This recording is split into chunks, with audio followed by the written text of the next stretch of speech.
Assalamualaikum warahmatullahi wabarakatuh.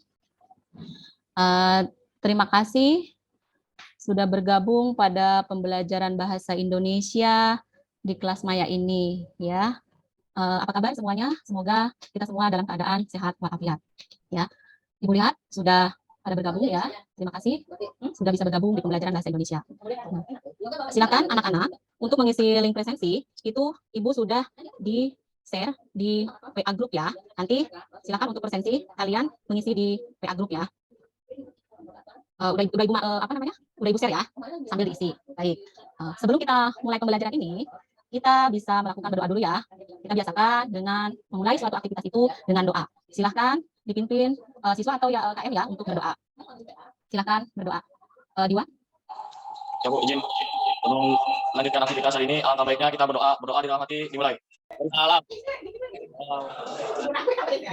Terima kasih Diwa sudah memberi doanya. Semoga pembelajaran hari ini kita bisa berjalan dengan lancar. Baik, sebelum pembelajaran Ibu akan membacakan mengenai tata tertib, ya. Baik. Ibu akan menjelaskan mengenai tata tertib. Ya. Tata tertib kelas Maya. Yang pertama adalah peserta didik harus mencantumkan nama lengkap. Sudah, ya, Ibu lihat sudah mencantumkan. Yang kedua adalah peserta didik wajib mengaktifkan kamera. Alhamdulillah sudah, ya. Yang ketiga adalah peserta didik tidak perlu mengaktifkan mikrofon kecuali saat menjawab pertanyaan atau ingin berpendapat.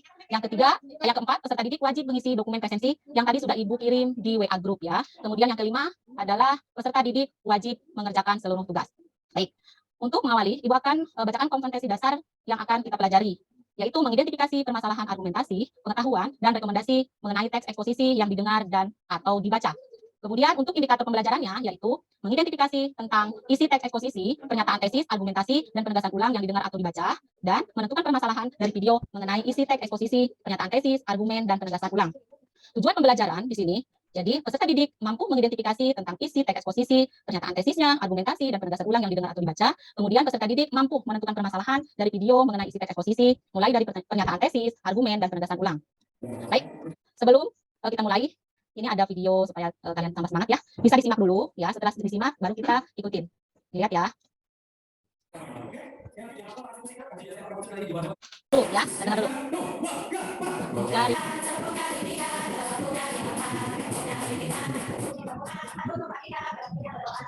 Sudah paham, ya? Nanti kita lihat di sini. Silakan disimak baik-baik, ya. Manfaat membaca buku.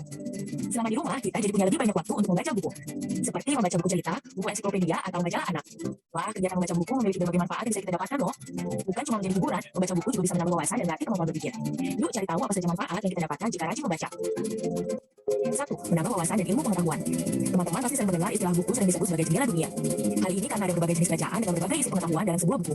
Jadi semakin banyak membaca, semakin banyak juga pengetahuan yang kita ketahui. Dengan kita mengetahui banyak permasalahan dan cara menyelesaikannya melalui buku, kita akan jadi terbiasa mencari solusi dari masalah yang terjadi pada diri sendiri. Selain itu, membaca membuat kita mendapat banyak inspirasi yang mungkin berguna untuk kita. 2. Melatih kemampuan berpikir dan meningkatkan daya ingat. Membaca buku menjadi salah satu cara terbaik untuk melatih kemampuan berpikir dan menambah wawasan loh. Dengan memiliki wawasan yang luas, kita jadi bisa melatih pikiran dapat berpikir dari berbagai sudut pandang. Jadi, kita bisa melihat permasalahan dari berbagai sisi. Membaca juga baik untuk daya ingat otak kita loh. Berdasarkan penelitian, bahwa rangsangan pada otak akan dapat memperlambat atau bahkan mencegah penyakit Alzheimer dan demensia. Sebab dengan membaca akan membuat otak kita aktif dan mencegah otak kita kehilangan kekuatan. Sama seperti otot lain di tubuh, otak membutuhkan latihan untuk membuatnya kuat dan sehat. 3. Memperkaya kosakata. Dengan banyak membaca, kita akan lebih mudah bercerita karena kosakata yang dimiliki jadi lebih banyak. Jadi, kita akan bisa lebih baik dalam menyampaikan berbagai hal yang kita pikirkan dengan lebih jelas. 4. Meningkatkan konsentrasi dan memori. Selama membaca, kita akan fokus pada yang kita baca, maka tingkat konsentrasi kita juga akan meningkat ketika sedang membaca. Selain itu, membaca bisa melatih kita untuk fokus dan tidak mudah terganggu konsentrasinya saat melakukan sesuatu. Kemudian, kebiasaan rajin membaca juga membuat otak jadi mudah mengingat berbagai hal dengan mudah. Karena dalam proses membaca, maka otak kita akan membentuk memori baru dan memperkuat ingatan yang sudah ada. 5. Meningkatkan keterampilan menulis. Semakin sering membaca buku, kita akan terbiasa dengan kata, kalimat, dan paragraf. Sudah disimak, ya, videonya, ya, anak-anak? Baik, setelah melihat video tersebut, ya, video tadi yang kalian simak, kira-kira video tentang apa sih itu? Videonya, tayangannya tentang apa? Boleh? Yang bisa menjawab? Boleh? Boleh? Video ini mengenai manfaat membaca buku. Yang lain ya? Ya, video apa, ini? Video manfaat membaca. Video manfaat membaca, betul, ya, tayangannya video manfaat membaca. Baik, coba Ibu tanyakan nih satu lagi nih. Kira-kira menceritakan apa sih video tersebut itu? Silakan, siapa yang bisa menjawab? Siapa? Boleh, itu boleh? Bu, boleh berhasil kemampuan berpikir dan meningkatkan daya ingat. Oh, selain itu apa lagi? Boleh? Yang lain? Selain sampaikan beberapa kalimat? Apakah? Baik, izin menjawab. Membaca dapat menambah wawasan dan ilmu pengetahuan, melatih kemampuan berpikir, dan meningkatkan daya ingat. Ya bagus. Paham ya? Jadi poin-poinnya tadi sudah disebutkan sama perwakilan siswa dan mungkin kalian sudah memahami ya apa itu yang ada dalam video membaca tersebut. Nah, silakan uraikan tanggapan dengan kelompok masing-masing mengenai video tayangan tersebut nanti ya pada WA grup kelompok masing-masing. Nah, setelah itu, tapi sebelum itu, mungkin kalian bertanya-tanya ya, apa sih pembelajaran kali ini mengenai apa? Tadi kalian sudah dilihat ya di situ pembelajaran kali ini kita pembelajaran apa ya? Kita pembelajaran apa ya tuh ya? Mengenai apa ya tuh ya? Atau dia pembelajaran apa hari ini kita? Atau pembelajaran apa mengenai Manfaat membaca. ya? Selain membaca, poin awalnya kita mengenai teks Teks eksposisi. eksposisi. Ada yang tahu pengertian teks eksposisi? Sebelum ibu Ibu, izin. boleh siapa? Diana boleh? Aku. Ya boleh. Ya. Apa Diana siapa? Teks eksposisi adalah karangan bersifat informasi atau pengetahuan secara ringkas, Ya. jelas, padat, dan menarik untuk dibaca. Jadi karangan yang Paragraf di dalam teks jadi karangan itu bersifat ilmiah atau non-fiksi. ya bersifat Tujuan dari teks ini memang untuk menjelaskan informasi tertentu agar pengetahuan pembaca bisa bertambah. baik. Terima kasih Diana. Diana sudah memahami berarti ya teks eksposisi itu. Baik. Akan Ibu uraikan mengenai materi kita sebelum ke tugas kelompok ya, anak-anak. Baik. Nah, nih, teks eksposisi ya pengertiannya adalah karangan bersifat informasi atau pengetahuan secara ringkas. Ya, ringkas di sini tidak panjang lebar, jelas, padat, dan menarik untuk dibaca. Dibaca siapa? Audien yang membaca teks eksposisi tersebut. Jadi bersifat ilmiah atau non fiksi, bukan rekayasa ya. Artinya sesuai dengan fakta yang ada. Kemudian tujuannya adalah teks eksposisi ini menjelaskan informasi tentang pengetahuan membaca agar bisa bertambah ya, untuk mencari informasi tertentu agar pengetahuan pembaca bisa bertambah. Mungkin paham anak-anak sampai di sini di pengertiannya? Paham? Apa yang dijelaskan oleh Diana tadi sudah betul. Terima kasih ya Diana atas pemaparannya tentang teks eksposisi. Karena selain kita memahami, nanti setelah memahami kan kita akan tahu nih apa yang harus kita lakukan dalam teks eksposisi tersebut. Baik, kita lanjut ke ciri-ciri teks eksposisi. Nah, ciri-ciri teks eksposisi yang pertama adalah menyampaikan teksnya secara lugas, artinya tidak berbelit-belit. Yang kedua, menggunakan bahasa yang baku, artinya ragam penulisannya sesuai dengan kaidah bahasa Indonesia, tidak memakai bahasa ibu atau bahasa daerah ya dalam penulisan teks eksposisi ini. Kemudian yang ketiga, menjelaskan informasi-informasi pengetahuan. Artinya pengetahuan di sini, kalian contoh tadi kayak manfaat membaca, kan banyak sekali informasi-informasi yang bermanfaat bagi kita ya. Kemudian yang berikutnya adalah tidak memihak, berarti tidak memaksakan kemauan dari penulis tersebut. Ya, maunya tentang eksposisinya bebas ya. Kemudian teks eksposisi bersifat objektif, artinya sebenarnya sesuai dengan apa yang kita lihat atau apa yang kita dengar. Kemudian penjelasannya disertai data yang akurat, jelas ya. Artinya tidak ada seperti khayalan seperti itu. Kemudian fakta digunakan sebagai alat untuk memperjelas informasi. Artinya menguraikan apa yang kalian lihat atau kita lihat atau kita dengar. Kemudian gaya informasi yang mengajak. Nah, mengajak di sini artinya membuka manfaat, bahwa seperti tadi manfaat membaca itu kan baik banget ya, manfaatnya banyak sekali. Makanya di situ kita mengajak untuk kebaikan ya. Paham ya? Bisa dipahami untuk ciri-ciri teks eksposisi? Bisa dipahami? Bisa, Bu. Nah, kita lanjut ya ke materi berikutnya, yaitu struktur teks eksposisi. Di sini struktur teks eksposisi ada 3 ya. Yang pertama adalah pernyataan pendapat atau kita sebut dengan tesis. Ya, pernyataan pendapat ini adalah bagian awal teks eksposisi yang berisi topik yang diangkat penulis. Baik ini disebut sebagai pembuka dan berisikan pendapat penulis. Itu untuk tesis ya. Biasanya berada di awal paragraf. Kemudian yang kedua adalah argumentasi. Argumentasi di sini adalah mendukung pernyataan atau opini dengan argumentasi berdasarkan fakta dan data yang kuat. Nah, umumnya bagian ini lebih dari 1 paragraf karena selain contoh beserta alasan. Artinya apa yang tertera dalam topik tersebut dijelaskan dalam argumentasi. Kemudian yang ketiga adalah penegasan ulang. Artinya penutup di sini. Bagian ini bagian terakhir yang disebut sebagai penutup atau kesimpulan. Nah, di bagian ini biasanya akan merujuk pada apa yang diangkat di bagian tesis. Jadi penegasan ulangnya nanti berada di paragraf terakhir, yaitu penutup. Sudah jelas penjelasan struktur teks eksposisi? Jelas, Bu. Tidak ada yang ditanyakan ya? Nah, cara menulis teks eksposisi. Yang pertama adalah menentukan topiknya. Ini topiknya apa dulu nih? Contohnya misalkan tentang pendidikan. Judulnya apa? Judulnya misalkan manfaat belajar, tadi manfaat membaca dan lain sebagainya. Ya, kemudian yang kedua adalah menentukan tujuan. Tujuannya adalah bahwa kita selain menyampaikan apa yang tertera dalam teks tersebut, tujuannya adalah agar audien atau orang yang membaca teks eksposisi ini mendapatkan informasi yang terbaru. Artinya informasi yang bisa bermanfaat. Kemudian yang ketiga adalah menyusun kerangka tulisan. Nah, kerangka tulisan itu ada tema, informasi, dan judul. Ya, temanya apa seperti tadi misalkan pendidikan, judulnya manfaat membaca atau yang lain. Kemudian informasinya itu harus jelas. Ya, apa yang disampaikan sesuai apa yang akan kita tuju. Kemudian barulah kita mengembangkan kerangka dalam teks eksposisi.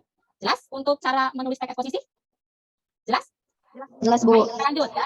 Kita lanjut ke jenis teks eksposisi. Nah, jenis teks eksposisi ini ada beberapa ya. Yang pertama adalah eksposisi definisi. Jadi eksposisi definisi ini sebuah pengertian sesuatu secara jelas dan terperinci ya. Kemudian yang eksposisi identifikasi, paragraf yang menerangkan suatu proses pembuatan, proses melakukan suatu kegiatan dan proses terjadinya suatu hal. Jadi identifikasi itu masalahnya mengenai apa, masuknya kemana, gitu ya. Kemudian eksposisi analisis. Jadi paragraf ini berisi pembagian masalah pada gagasan pokok menjadi bagian-bagian tertentu yang nantinya akan disusun menjadi paragraf yang berurutan. Kemudian eksposisi ilustrasi, paragraf yang dikembangkan berdasarkan gambaran sederhana dari suatu gagasan atau ide. Sedangkan paragraf eksposisi pertentangan berisi pertentangan antara suatu hal dengan hal lain ya. Nah, di sini biasanya jarang digunakan ya. Biasanya yang digunakan itu eksposisi menurut definisi atau identifikasi atau analisis. Kemudian ada lagi nih yang lebih menarik, eksposisi berupa berita. Jadi informasi tentang peristiwa atau paparan hasil penelitian. Tapi jarang juga ya. Kemudian eksposisi perbandingan berisi paragraf paparan perbandingan antara suatu hal dengan hal yang lain. Kemudian eksposisi klasifikasi berisi paragraf pengelompokan berdasarkan kategori tertentu. Kira-kira cukup jelas penjelasannya mengenai jenis-jenis teks eksposisi? Nah, kira-kira tadi yang video tadi masuknya jenis teks eksposisi apa ya? Ada yang bisa menjawab? Ada yang bisa menjawab? Teks eksposisi apa ya? Diana mungkin bisa menjawab? Atau dia? Ayo.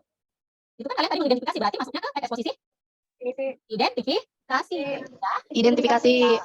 Baik, sudah jelas ya? Jelas apa yang Ibu utarakan, Ibu sampaikan? Jelas, Bu. Sekarang, silahkan bentuk kelompok sudah dibentuk ya. Kelompok sudah dibentuk, silahkan bergabung dengan kelompoknya masing-masing. Ya, mulai dari kelompok 1, kelompok 2, kelompok 3, kelompok 4, kelompok 5, dan kelompok 6. Ya, melalui WA group ya. Melalui WA group dan nanti masing-masing yang telah dibentuk pada WA group yang tersedia dalam LKPD-nya mengenai video tentang tadi. Kira-kira yang bagian tesisnya di mana, argumentasinya di mana, kemudian penegasan ulangnya atau penutupnya di mana. Bisa dipahami untuk tugasnya? Ya, identifikasi itu dari struktur teks eksposisi ya. Ya. Mana itu tesisnya, mana itu argumentasinya, mana itu penegasan ulang. Ibu kasih waktu untuk diskusi kelompok itu 20 menit. Cukup? Cukup? Cukup, Bu. Oke, silakan gabung dengan WA group masing-masing untuk mendiskusikan tentang identifikasi suatu tadi video mengenai manfaat membaca. Dimulai dari sekarang. Assalamualaikum warahmatullahi wabarakatuh. Waalaikumsalam warahmatullahi Warahmatullahi wabarakatuh. Sudah kelompoknya ya? Kami dari kelompok 3 akan mempresentasikan hasil diskusi kami tentang manfaat dari membaca. Boleh. Bukunya, buku adalah pengusung peradaban. Tanpa buku sejarah diam, sastra bungkam, buku adalah mesin perubahan jendela dunia. Buku membuka jendela dunia. Kalimat tersebut menjadi hal yang sering digunakan untuk mengajak seseorang membaca. Membaca juga merupakan hal yang sangat penting bagi kita, dan membaca adalah alat paling dasar untuk meraih hidup yang baik. Ada banyak manfaat dari membaca, yaitu sebagai berikut. Pertama, membaca dapat menambah wawasan dan ilmu pengetahuan, memberikan pengetahuan banyak hal di dunia. Karena dari buku itulah sebagai jendela dunia bisa didapatkan dari membaca buku cerita, ensiklopedia, atau koran dan majalah. Jadi, semakin banyak membaca, maka semakin banyak pula pengetahuan yang kita ketahui, serta banyaknya inspirasi dan motivasi yang mungkin berguna bagi kita. Nanti saya juga akan datang oleh saya bernama Tiara. Baik, yang kedua, semakin berpikir dan meningkatkan daya ingat. Maka buku menjadi sangat baik untuk semakin berpikir dan menambah wawasan dengan memiliki wawasan luas. Kita harus memiliki dari berbagai sumber. Jadi, kita harus memiliki masalah dari karena membaca masyarakat dengan banyak membaca. Tiga, membaca masyarakat dengan banyak membaca. Kita harus lebih mudah ketika karena masyarakat yang banyak. Jadi, kita harus lebih baik dalam menyampaikan berbagai hal yang kita dengan jelas. Baik, selanjutnya, kami juga membaca masyarakat. Yang kedua adalah Keempat, meningkatkan konsentrasi dan memori. Saat membaca kita akan fokus pada yang akan membaca tingkat konsentrasi kita juga akan meningkat dalam membaca. Setelah itu, membaca sangat kita untuk fokus dan tidak mudah terganggu konsentrasinya saat melakukan sesuatu. Kemudian kebiasaan membaca juga membuat otak menjadi mengingat berbagai hal untuk hal yang mudah. Karena dalam proses membaca maka kita akan membentuk memori baru dan memperkuat ingatan yang sudah ada. Baik, pada kelima dibacakan oleh Tito Dana. meningkatkan keterampilan menulis. Semakin sering membaca buku, kita akan terbiasa dengan kata, kalimat, dan paragraf. Dan juga memudahkan kita untuk menulis apa yang ada dalam pikiran kita. Jadi, kalau ingin menulis, jangan lupa membaca. Hal tersebut menjelaskan bahwa setiap orang perlu membaca untuk mendapatkan pengetahuan, informasi, dan hiburan namun tidak semua dari kita semua suka membaca. Membaca ialah upaya melakukan ikhtiar untuk memahami alam semesta. Itulah mengapa buku disebut jalannya, yang merasa pikiran akan terus berkembang. Baik, terima kasih. Sekian dari kelompok 3. Wassalamualaikum warahmatullahi wabarakatuh. Assalamualaikum warahmatullahi taala wabarakatuh. Selamat siang anak-anak. Terima kasih sudah bisa bergabung pada pembelajaran Bahasa Indonesia pada kelas maya ini. Ya, semoga kita semua dalam keadaan sehat. Amin. Ya Rabbal Alamin. Assalamualaikum warahmatullahi wabarakatuh. Waalaikumsalam warahmatullahi wabarakatuh. Kami dari kelompok 3 akan mempresentasikan hasil diskusi kami. Contoh teks eksposisi tentang demam panggung atau nervous. Untuk bagian tesis, setiap orang pasti pernah merasakan gugup atau grogi saat tampil di hadapan banyak orang. Hal itu dikenal dengan demam panggung atau nervous. Fenomena demam panggung seperti ini biasa terjadi sebab seseorang tidak terbiasa tampil di hadapan publik. Maka intinya akan muncul perasaan jika apa yang disampaikan akan terasa salah sehingga membuat perasaan seakan ditertawakan orang. Perasaan takut itu akan muncul juga disebabkan akan rasa kurangnya percaya diri. Oleh karena itu, kita harus bisa menguasai serta mengalahkan efek demam panggung. Bagian argumentasi akan dibacakan oleh rekan saya yang bernama Frederick. Efek yang disebabkan dari demam panggung pada umumnya yaitu badan terasa lemas pada saat berbicara maupun ketika melakukan pertunjukan di hadapan umum. Lalu suasana hati berdebar-debar serta wajah tampak pucat. Walau sebelumnya kita sudah mempersiapkan semua hal secara matang, karena terkena demam panggung maka konsentrasi akan pecah dan terganggu. Apabila diilustrasikan secara sederhana, apapun yang kita lakukan akan terasa salah sebab efek dari demam panggung saat ini. Solusinya yaitu dengan cara membuat tubuh terasa relax mungkin. Tarik nafas dalam-dalam kemudian keluarkan secara perlahan. Hal tersebut akan membuat oksigen masuk ke otak serta membuatnya dapat bekerja lebih baik yang akan membuat konsentrasi tetap terjaga. Bayangkan saja jika semua orang yang ada di hadapan itu adalah teman serta mereka akan senang mendengar kalian berbicara. Jika kalian merasa takut untuk menatap mereka, kalian lihat pada bagian dahinya saja. Dengan membuat tubuh kalian terasa serileks mungkin, hal tersebut akan membantu dalam menguasai serta mengelola efek dari demam panggung. Sekian, terima kasih. Jadi mengakhiri pembelajaran hari ini, baiknya kita berdoa di dalam hati, dimulai. Berdoa selesai. Oke, sebelum mengakhiri materi ini, nah Ibu ada kata-kata motivasi ya. Keberhasilan bukanlah milik orang yang pintar. Keberhasilan adalah kepunyaan mereka yang senantiasa berusaha. Paham ya? Bisa dipahami ya kata-kata motivasi ini? Hanya orang pintar saja yang memiliki keberhasilan. Tetapi mereka yang senantiasa akan berusaha itu insya Allah akan berhasil. Mau jadi jadi orang yang berhasil? Pada hari ini salam sehat dan tetap semangat. Dari Ibu kita bertemu lagi nanti di pembelajaran berikutnya, tetap di pembelajaran bahasa Indonesia, dan nanti kita pembelajaran berikutnya adalah teks hikayat. Semoga kita dalam keadaan sehat semua. Amin. Pembelajaran hari ini.